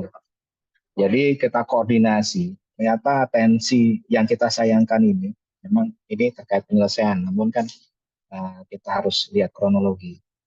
Pada awalnya biasanya teman-teman KPPN itu kan kalau memang dia turun di terutama dekonsentrasi dan TP dan sifatnya itu kita hati-hati apakah dia itu tahun depan ada berlanjut atau tidak. Nah, dan dilihat salah satunya itu bumper. Sebenarnya kita juga pernah mengusulkan kalau bisa di KTP sama dekon ini dilebur aja jadi dak fisik gitu loh. ya fisik non fisik gitu kan, itu lebih enak karena nggak menimbulkan pertanggungjawaban di akhir yang harus menghibahkan. Satkernya inaktif, nanti bertanggung jawab ke eselon 1 masing-masing, dan sampai sekarang rekon tahun depannya berlanjut, belum ada putus hibahnya. Dulu waktu koordinasi dengan pemerintah daerah, terutama beririsan dengan tugasnya PSAPD ya. Jadi ternyata kalau dulu kita mengundang bupatinya, sekdanya atau apa, itu di KTP. Harapan kita adalah ada atensi mereka bahwa ini loh, selain APBD ini ada unsur DAUDA dan sebagainya, ada loh ini DIPA untuk TP sama Dekon. Nah, kalau Dekon mungkin masih mendapat atensi, tapi yang TP ini yang agak susah, terutama di kabupaten. Dan waktu koordinasi dengan mungkin LKPD dan lain-lain, dengan bagian BKAD-nya, ke bagian akuntansinya, itu mereka lolos di situ. Padahal sebenarnya dicairkan oleh KPPN pada Satker, tapi Satker yang bersangkutan tidak pernah melaporkan ke pemerintah daerahnya. Sehingga di sini ada gap ya, kadang KPPN miss di situ. Harapannya selain KPPN, kemudian mungkin eselon 1 yang proaktif, juga dari pemerintah daerah udah tahu. Nih, misalnya kayak di Satker Kementerian Perdagangan ya, PLBA 090. Saya tuh pernah berapa kali itu dapat tuh bikin pasar. Pasar itu ketahuan itu dari Banper nih, bentuknya barang. Tetapi dicurhatin saya sama kepala BKAD langsung, eselon 2-nya, Mas Solihin. Ini ada pasar, tapi diminta masyarakat suruh bikin pemeliharaan. Cuman statusnya ini kan masih belum di kita, BMN. Belum ada penyerahan dari eselon 1 ke kita. Nah, berjalannya waktu pasar itu rusak. Tahunya Pemda harus membayari. Ini kasus-kasus dampaknya SIB. Ini kalau Pemdanya mau tahu, gitu. Tapi rata-rata juga ada yang nggak mau tahu. Itu kejadian adalah misalnya di Kementerian Kesehatan, Dinas Kesehatan bikin bangunan atau semacam vaskes yang ada di rumah sakit. Itu sampai beberapa tahun posisinya sudah rusak. Dan dialihkan ke Pemda nggak mau. Kenapa? Sudah masuk di barang yang tidak digunakan dalam operasi. Itulah bunyinya seperti itu. Dan ini carut-marutnya waktu hibah barang dari pemerintah pusat ke daerah itu karena status barangnya sudah rusak. Gitu. Jadi memang kita nggak tahu bagaimana harus menyampaikan agar ini tidak menjadikan permasalahan yang berulang dari tahun ke tahun. Dan harapannya itu mungkin ada semacam penegasan di ketentuan, tidak hanya di PP, mungkin dari PMK, dari apa yang bisa disosialisasikan, sehingga dampaknya nggak, ya ini selalu teman-teman di KPPN yang dipersulit ya, karena bingung juga satkernya proaktif. Apalagi kadang dinas itu sendiri juga curhatnya banyak, bahkan sampai ya mohon maaf tanda kutip saja, harus untuk ngurusin kayak gini, nggak ada honornya. Karena memang klausulnya kan ada pendamping. Biasanya biaya pendampingnya ada dari APBD dan lain. Saya yakin dari Pak Iqbal Firdaus mungkin bisa memberikan pencerahan buat kita, terutama langkah-langkah kita untuk mengantisipasi misalnya yang akan muncul dalam pelaporan di 2023 akhir nanti. Terima kasih, itu saja. Baik, terima kasih Pak Salim atas pertanyaannya. Kami persilakan kepada Pak Iqbal untuk menanggapi pertanyaan dari Pak Salim. Ya, terima kasih Pak Solihin. Apa kabar? Ini teman saya nih Mbak Ameng, teman saya di Fakta. Baik. Kita ketemu di Siap. Google ya. Ya, kalau nggak ketemu bisa fisik lah. Oke, jadi memang menarik ya disampaikan oleh Pak Solihin ya. Dan memang ini sebenarnya sudah menjadi isu nasional ya. Apa yang tadi saya sebutkan dari pasar, dan sebenarnya bukan hanya pasar sebenarnya. Banyak yang aset yang dihasilkan dari pemerintah yang sampai saat ini masih statusnya terbelakang. Kenapa terbelakang? Karena isu terkait dengan proses perpindahan BUMN-nya dari pemerintah pusat ke pemerintah daerah itu tidak clear atau belum selesai. Nah, ini berakibat pada keberlanjutan tadi, pemeliharaan. Jadi itu menarik karena banyak sekali yang terbelakang karena APBD pun belum bisa menganggarkan, karena belum masuk dalam BMD-nya terkait dengan aset tadi. Karena isu isu perpindahan atau isu penyerahan BMD tadi belum clear gitu, belum bisa diakui sepenuhnya sebagai miliknya dari Pemda tersebut kemudian. Sehingga isunya ada yang rusak, ada yang terbengkalai atau dan sebagainya itu banyak itu ya. Nah, dan memang sudah menjadi perhatian dari kami ya terkait dengan itu ya. Dan memang kami sudah sempat beberapa kali diskusi dengan teman-teman di JKN sebenarnya tentang isu perpindahan BUMN tadi gitu ya. Apa mungkin ya harapan kami sih bisa disimplifikasi ya sehingga prosesnya itu tidak makin mudah kan perpindahan. Oke, jadi sebenarnya kalau selain dari isu dari perpindahan aset tadi ya, aset prima tadi, sebenarnya isu yang menarik juga adalah kesediaan dari pemerintah daerah atau institusi yang akan menerima belanja pemerintah tadi gitu ya. Oke, jangan sampai gitu ya. Karena kan Pemda ini mungkin ya kan situasinya kan ya mungkin ada pergantian kepala daerah, ada ya, ya politik kebijakan di Pemda berbeda dan sebagainya sehingga yang dulu itu mau menerima. Ternyata yang sekarang nggak mau menerima. Nah itu juga jadi isu yang agak lumayan gitu ya. Jadi sebenarnya penting juga gitu ya dalam hal untuk memberikan bantuan pemerintah itu tadi dan juga yang bentuknya adalah material ya besar kayak jalan kayak jembatan sebagai itu tadi ada kesediaan Pemda untuk menerima gitu ya. Jangan sampai mereka tidak mau menerima. Nah, ketika tidak mau menerima, sedangkan di kita dicatatnya juga bukan dalam kelompok belanja modal, gitu ya, tapi masuk dalam belanja barang 526, maka isu pemeliharaan itu jadi isu yang penting. Gitu ya. Kita tidak mungkin mengalokasikan belanja pemeliharaan untuk belanja tersebut. Gitu ya. Sedangkan isu pengalihan atau pemindahan tanganan BMN menjadi BMD-nya itu belum clear. Kan? Jadi itu yang penting. Jadi kalau diskusi kami di internal gitu ya, itu memang yang pertama adalah ketika bentuknya seperti itu harus bisa memastikan Pemda yang akan menerima itu Pemda yang dituju itu mau menerima, komit untuk menerima gitu kan. Menerima juga beserta dengan konsekuensinya gitu ya. Jadi menerima tidak sekedar menerima, konsekuensinya kan itu kan berlanjut gitu ketika barang itu menjadi bagian dari BMD. Jadi ketika masuk ke dalam BMD maka otomatis dia harus mengalokasikan belanja pemeliharaan gitu ya. Jangan sampai belanja pemeliharaan atas belanja pemerintah itu malah ya dari kita juga ya, dari pemerintah pusat juga gitu ya. Artinya mereka sudah indikasi nanti ke sana ketika sudah menjadi BMD kan gitu ya. Karena ketika sudah putus, sudah lepas gitu ya penyerahan yang clear, maka sepenuhnya pemeliharaan itu bisa lewat harus lewat APBD kan gitu.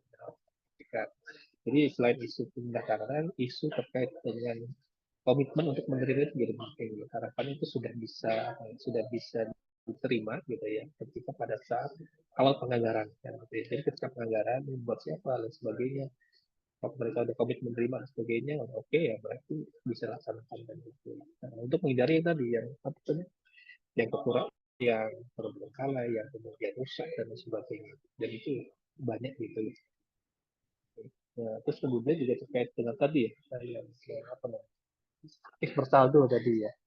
Dan memang ya di KTP ya memang isu di KTP apa ya kalau boleh saya pikir ya memang saat ini ya memang keberadaannya ya ya ya, ya seperti itulah jadi antara dia dapat masih berjalan tapi memang keberlanjutannya itu ya kadang dapat kadang enggak gitu kemudian tahun ini dapat DIPA tahun depan enggak besok dapat lagi dan sebagainya sedangkan posisinya itu masih gantung di akhir tahun gitu ya dan clear sebenarnya sih komitmen dari sisi OPD ya, OPD yang memiliki ini ya di KTP tadi untuk bisa menyelesaikan semua belanja-belanja yang ada pada tahun bersangkutan itu ya. Ada komitmen dan juga harus didukung dengan ya eselon 1 yang menaungi sebenarnya.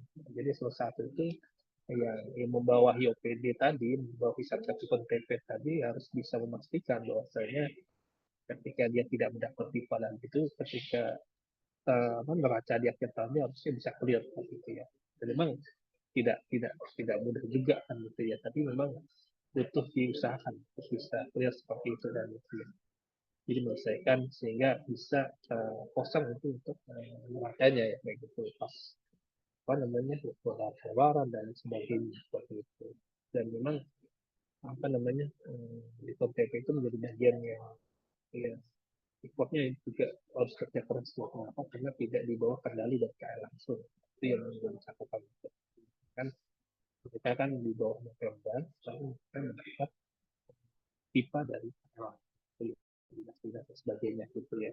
Jadi kendali penuh itu bukan kepada masing-masing salah satunya gitu ya. Jadi mereka kan dapat TPA juga, dapat pipa juga gitu. Sehingga kendaliannya tidak sepenuhnya dikelola oleh satu masing-masing. Nah, itu memang butuh apa ya, butuh seni juga ya untuk bisa menguatkan itu gitu ya. Dan memang bukan hanya masalah itu saja.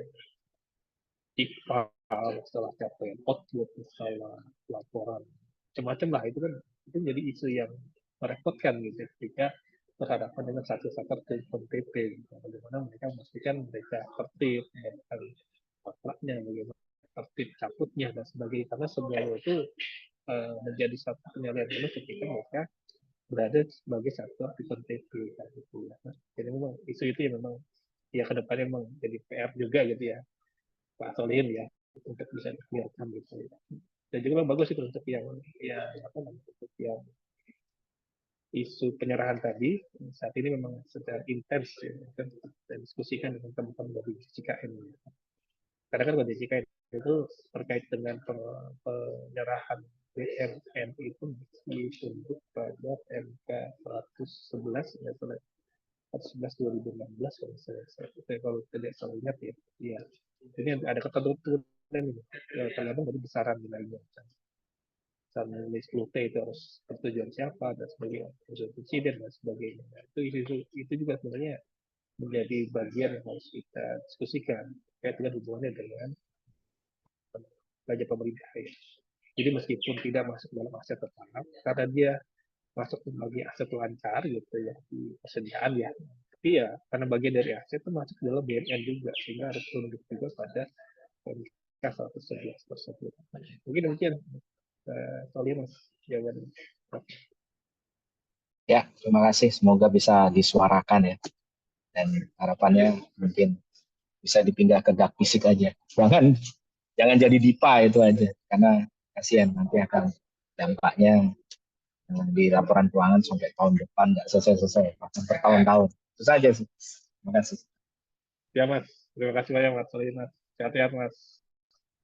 Baik, terima Ya, kasih Bapak terima kasih. Iqbal atas tanggapan yang sangat luar biasa dan saran dari Pak Solihin yang sangat luar biasa. Baik, bagi Bapak Ibu yang masih ingin bertanya, kami persilakan untuk menggunakan fitur raise hand.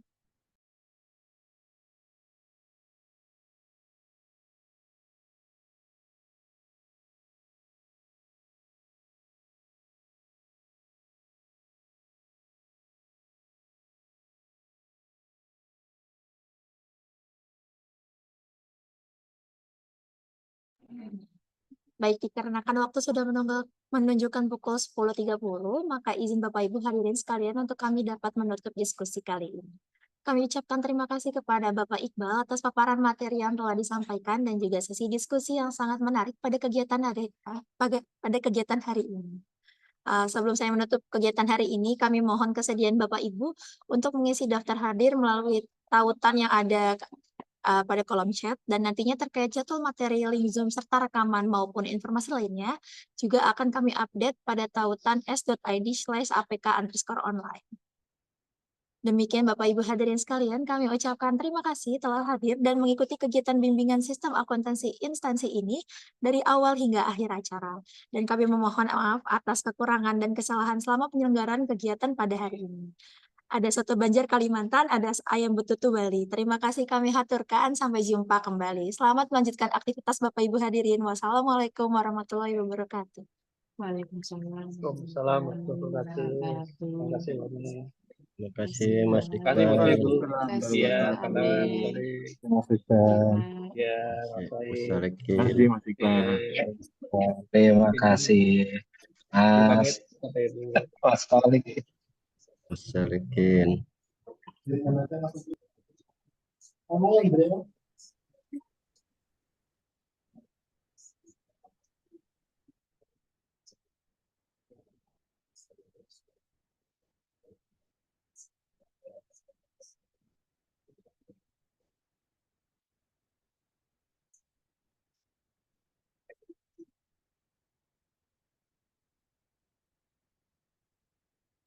Mohon izin Bapak Ibu, meeting room akan kami end. Terima kasih.